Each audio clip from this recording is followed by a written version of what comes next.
Colette Lévinaire, bonsoir. Vous êtes conseillère énergie du président de Capgemini et vous publiez votre rapport sur les marchés, alors c'est en anglais, sur votre rapport sur les marchés énergétiques européens. Et nous, Français, nous avions cette idée que EDF, que l'électricité en France, c'était un de nos atouts. Et en fait, en lisant votre rapport, on en doute. C'est devenu une fragilité, l'électricité en France. Alors, c'est toujours un atout du point de vue des prix, puisqu'on est parmi les prix de l'électricité les moins chers d'Europe. Mais comme l'Europe est interconnectée, nous participons à la fragilité des autres pays. Et notamment de l'Allemagne, puisqu'on est très interconnectés, très liés avec l'Allemagne. Vous êtes en train de dire que nous serions éventuellement victimes des négligences des électriciens belges ou allemands qui seraient incapables de satisfaire leur population et du coup qui viendraient nous prendre notre électricité? Je n'ai pas tout à fait dit ça, mais je dis on est dans un système interconnecté. Les pays, la France aussi, mais l'Allemagne surtout, a développé beaucoup d'énergies renouvelables qui, elles, ne sont pas programmables. Vous ne savez pas quand est-ce que vous aurez du vent et exactement quand est-ce que vous aurez du soleil.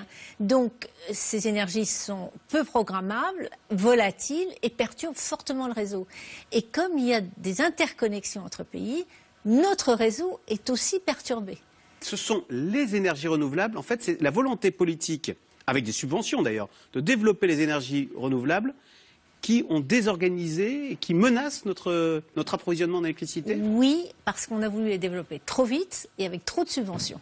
Et en plus, dans un environnement économique qui est morose quand même, et une stagnation de la consommation. L'électricité ne se stocke pas et qu'à tout moment, il faut que la production soit exactement égale à la demande. On comprend bien que ce qui perturbe les réseaux, c'est cette électricité solaire et du vent qui arrive quand elle veut, qui déboule sur le réseau et qui perturbe en fait des systèmes qui fonctionnaient avant de façon très rationnelle. Les Allemands, qui étaient très avancés sur cette transition énergétique et les énergies renouvelables, on sait très bien que le gouvernement, qui en plus est un gouvernement SPD, de gauche, est en train de mettre le holà, de dire le renouvelable, ça va bien, on va faire une pause. Pourquoi? Pour le réseau, parce qu'ils ont d'abord un vrai problème sur le réseau.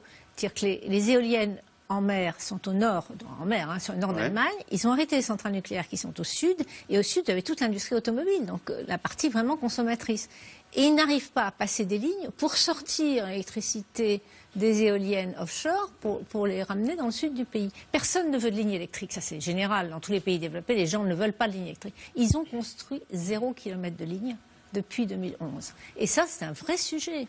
Donc qu'est-ce qu'ils ont fait? Ils ont remis en service les centrales au charbon qu'ils avaient, ou au lignite, qui est encore pire, donc qui est très polluant. Donc aujourd'hui...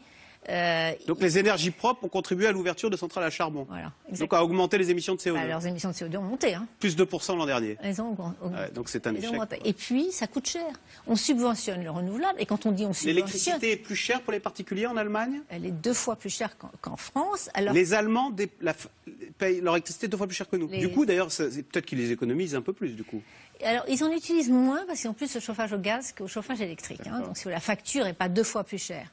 Mais quand on compare la situation d'il y a une quinzaine d'années, on était à des prix comparables entre la France et l'Allemagne. Et maintenant, les Allemands payent 2 fois plus cher. Est-ce que c'est ce qui nous attend à nous aussi? On paiera plus cher, c'est sûr. Mais pourquoi? Parce qu'un électron, franchement, dans les années 80, c'est le même aujourd'hui, électron. Pourquoi on était capable de faire moins cher dans les années 80 et qu'aujourd'hui, il nous faut payer plus cher pour le même produit, le même électron?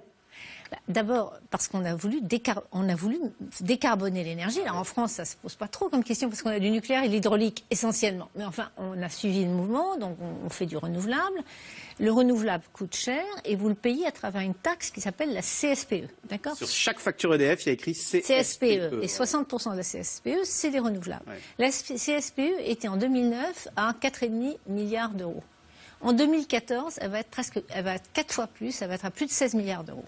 Et ça, in fine, on le paye. On le paye et ça se traduit sur la facture.